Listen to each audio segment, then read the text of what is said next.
आपल्या गावापासून दूर राहून इंजिनिअरिंगचं शिक्षण घेणारा एक स्कॉलर मुलगा. त्याच्या नजरेत उज्ज्वल भविष्याची स्वप्न होती. इंजिनिअरिंगचं शिक्षण पूर्ण करून चांगल्या पगाराची नोकरी मिळेल, आपल्यासोबत आपल्या घरच्यांचं भविष्यही सुखकर होईल ही त्याची अपेक्षा.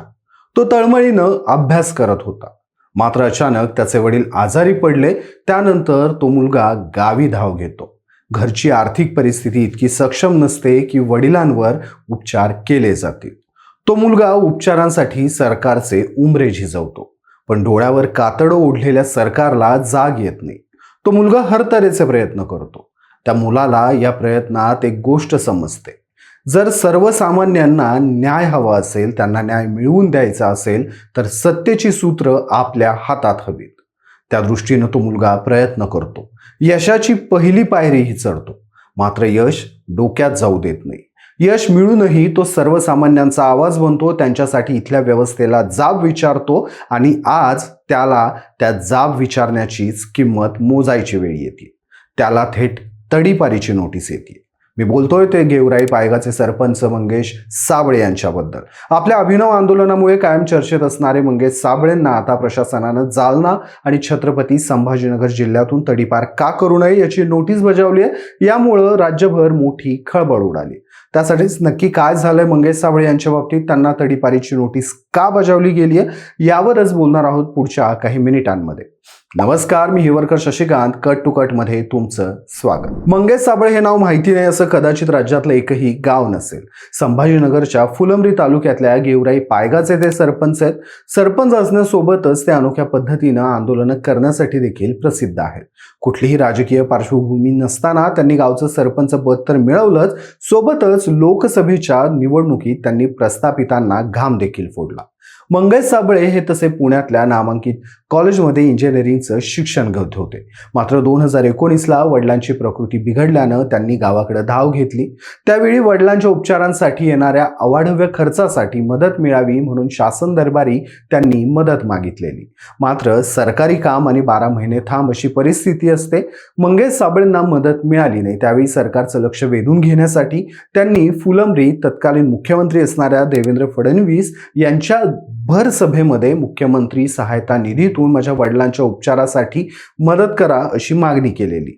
त्यानंतर देखील त्यांनी छत्रपती संभाजीनगर इथल्या टीव्ही सेंटरच्या टॉवरवर सरून वडिलांच्या ऑपरेशनसाठी मुख्यमंत्री सहायता निधीची मागणी केलेली. त्यावेळी खासदार असणारे इम्तियाज जलील, अंबादास दानवे यांनी समजूत काढून मंगेश साबळे यांना टॉवरवरून खाली उतरवलं. दुर्दैवाने कालांतरानं मंगेश साबळे यांच्या वडिलांचं निधन झालं. वडिलांचं निधन झाल्यामुळं आणि याच कालावधीत सरकारच्या निष्क्रिय कार्यपद्धतीचा अनुभव आल्यानं मंगेश साबळे यांनी शिक्षण सोडून सर्वसामान्यांसाठी आवाज उठवण्याचा निर्णय घेतला. त्यानंतर ते राजकारणाच्या आखाड्यात उतरले. 22 मध्ये ते गेवराई पायगाचे सरपंच झाले. त्यांनी सरपंचपद स्वीकारल्यानंतर अवघ्या काहीच दिवसात त्यांच्या गावची डीपी जळाली होती, ज्यामुळे गावचा पाणी पुरवठा ठप्प झाला होता. मंगेश साबळे यांनी महावितरणला वारंवार विनंती करूनही डीपी बसवला गेला नाही.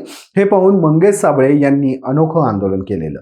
थेट महावितरणचं कार्यालय गाठत नवनिर्वाचित सरपंच मंगेशनं अर्धनग्न होऊन तिथंच आंदोलन सुरू केलं. यानंतर ते खऱ्या अर्थानं लाईमलाईटमध्ये आले. त्यानंतर मंगेश साबळे यांनी 2024ची लोकसभा निवडणूक लढवलेली. जालना लोकसभा मतदारसंघातून ते या निवडणुकीत उतरलेले होते. या निवडणुकीत त्यांचा पराभव झालेला. मात्र त्यांनी तब्बल 1,55,000 मतं मिळवली होती. मंगेश साबळेंनी घेतलेल्या या मतांचा फटका भाजपचे नेते रावसाहेब दानवेंना बसल्याचं बोललं गेलं. त्यापूर्वी केंद्रीय मंत्री असताना देखील रावसाहेब दानवेंना या निवडणुकीत पराभवाला सामोरं जावं लागलेलं. त्यानंतर मंगेश साबळेंनी विधानसभेला नशीब आजमावण्याचा प्रयत्न केला. जिल्हा परिषदेच्या निवडणुकीत देखील त्यांनी शिवसेनेकडून नशीब आजमावलं. मात्र त्या दोन्ही वेळेस त्यांना अपयश आलं. या मधल्या काळामध्येच ते आपल्या अनोख्या आंदोलनांनी राज्यभर चर्चेत आलेले. सोबतच मराठा आरक्षणासाठी देखील मंगेश साबळे हे अग्रेसिव्हली लढत होते. आपल्या सरपंच पदाच्या कारकिर्दीत त्यांनी कधी पाण्यासाठी जिल्हा परिषदेत साडी नेसून आंदोलन केलेलं, तर कधी फुलंब्री पंचायत समितीत सिंचन विहीर मंजूर करण्यासाठी बीडीओंकडून पैशाची मागणी होत असल्याने गेटवरच 2 लाखांची उधळण केली होती. त्यानंतर फुलंब्रीच्या बीडीओंवर कार्यवाही देखील झालेली. फुलंब्री तालुक्यातल्या तळेगाव इथल्या तळेगाववाडी ही वस्ती भोकरदन हद्दीत आहे. या वस्तीचा समावेश फुलंब्रीत करावा यासाठी देखील त्यांनी आदिवासी वेशभूषा करत आंदोलन केलं होतं. तर कधी दुष्काळ जाहीर करण्यासाठी त्यांनी तहसील कार्यालयाच्या प्रवेशद्वारावरच अर्धनग्न होत आंदोलन केलेलं. एकदा पाणी येत नसल्यानं विहिरीत बाज टाकून आंदोलन केलेलं. त्यांच्या आंदोलनाच्या हटके स्टाईल नेहमीच चर्चेत आलेल्या, सोबतच त्या प्रभावी देखील राहिल्या होत्या.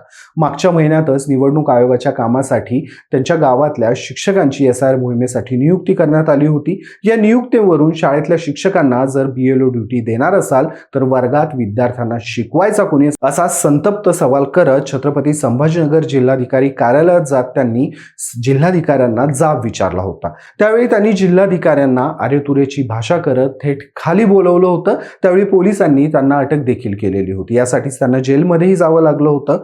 मराठा आंदोलनामध्ये देखील मंगेश साबळे हे चांगले सक्रिय राहिलेले. आंतरवाली सराटी जेव्हा मराठा आंदोलकांवर लाठीचार्ज झाला तेव्हा त्याच्या निषेधार्थ मंगेश साबळेंनी भर रस्त्यात आपली महागडी गाडी पेटवली होती. इतकंच नाही तर आरक्षणाच्या विरोधात विधान करणाऱ्या गुणरत्न सदावर्तेंच्या गाडीची त्यांनी थेट मुंबईत जाऊन तोडफोड केली होती. पण जेव्हा लोकसभेला मंगेश साबळे उभे होते तेव्हा मंगेश साबळे आणि मनोज जरांगे पाटील यांचे समर्थक असणारे विश्वंभर तरुके यांच्यात बाचाबाची झाल्याचं बोललं गेलं होतं. मंगेश साबळे हे मनोज जरांगे पाटील यांचं नाव वापरून मत मागतायत असा आरोप त्यावेळी केला गेला होता. तर मंगेश साबळेंनी याबाबत स्पष्टीकरण देताना आपण एका समाजाची लढाई लढत नसून मी मनोज जरांगे यांचं नाव वापरत नसल्याचंही म्हटलं होतं. मात्र आजवर प्रशासनाशी थेट दोन हात करणाऱ्या आणि आपल्या मागण्या मान्य करून घेणाऱ्या मंगेश साबळे यांना आता मात्र पोलिसांनी छत्रपती संभाजीनगर आणि जालना जिल्ह्यातून तडीपार का करू नये यासाठी नोटीस बजावली आहे. पोलिसांच्या नोटिशीनुसारच साबळे यांच्या कथित हालचाली आणि कृत्यांमुळे नागरिकांच्या जीवितात, सुरक्षिततेस आणि मालमत्तेस धोका निर्माण होत असल्याचं म्हटलंय. सोबतच मारामारी, धमकी, गैरकायदेशीर जमाव जमवणं, शासकीय कार्यालयात गोंधळ घालणं, शासकीय कामात अडथळा आणणं, सार्वजनिक ठिकाणी दहशत निर्माण करणं, शासकीय अधिकारी कर्मचाऱ्यांना वेठीस धरणं असे आरोप केलेले आहेत. यासोबतच मंगेश साबळे हे गावचे सरपंच असूनही गेल्या काही वर्षांपासून गावातले व्यापारी, छोटे मोठे व्यावसायिक, कंत्राटदार यांना धमकावून त्रास देत आहेत. खोटे गुन्हे दाखल करण्याची किंवा समाज माध्यमांवर व्हिडिओ प्रसारित करण्याची धमकी देऊन पैसे उकळतायत असा आरोपही या नोटिसीत ठेवण्यात आलाय. यासाठी काही जणांचे गुप्त जबाब देखील पोलिसांकडून नोंदवण्यात आले. यात मंगेश साबळेंनी मला अडवून माझ्याकडून 3,500 रुपये मला धमकावत काढून घेतले तसं म्हटलंय. आता यावर मंगेश साबळे यांनी या नोटिसीला उत्तर देताना थेट गृहमंत्री देवेंद्र फडणवीस आणि त्यांचं गृह खातं सोबतच फडणवीसांच्या OSDंवर निशाणा साधलाय. यासोबतच पोलीस आयुक्त प्रवीण पवार आणि पोलीस उपायुक्त पंकज आतुलकर यांनीच आपल्या विरोधात खोट्या तक्रारी नोंदवल्याचं म्हटलंय. मी गावात 150 विहिरी मंजूर केल्या, प्रत्येक विहिरीचे 4-5 हजार घेतले असते तर लखपती झालो असतो. मी असं कुणाला अडवून त्याच्याकडून 3,500 रुपये घेईल हे खरं वाटण्यासारखं आहे का, असा प्रश्न मंगेश साबळे विचारलाय. सोबतच संभाजीनगर मधल्या एकाला स्वतःची राजकीय पोळी भाजायची आहे, त्याला आमदार व्हायचंय म्हणून माझ्या विरोधात हे षडयंत्र रचलं जात आहे. पण मी शेती मातीतून उभं राहिलेलं नेतृत्व आहे. जर विद्यार्थ्यांच्या शैक्षणिक अडचणींबद्दल बोलणं, कष्टकरी वर्गासाठी बोलणं गुन्हा असेल तर तुमची 10 वर्षांसाठी तुम्ही मला तडीपार करा, मी थांबत नसतो. तुम्ही तरुणाईचा आवाज दाबण्याचा प्रयत्न करताय, पण आता असे कित्येक मंगेश साबळे उभी राहतील. आम्ही आता भीक मागो आंदोलन राज्यभर सुरू करू असा इशारा मंगेश साबळेंनी दिलाय. या आरोपांसोबतच मंगेश साबळे यांनी सरकारच्या विरोधात आणखीन एक मोठा गंभीर आरोप केलाय. तुम्ही मनोज जरांगे यांच्या विरोधात काय कट रचले, माझ्याकडे काय ऑफर घेऊन आले होते, कोणकोणत्या हॉटेलमध्ये बैठका झाल्या याचे पुरावे माझ्याकडे आहेत. जर मी ते पुरावे जनतेसमोर आणले तर ही जनता तुम्हाला रस्त्यावर पळून मारल्याशिवाय राहणार नाही असा इशारा मंगेश साबळेंनी सरकारला दिला. त्यामुळे आता मंगेश साबळेंचं पुढचं पाऊल काय असेल याकडे सर्वांचं लक्ष लागून राहिलंय.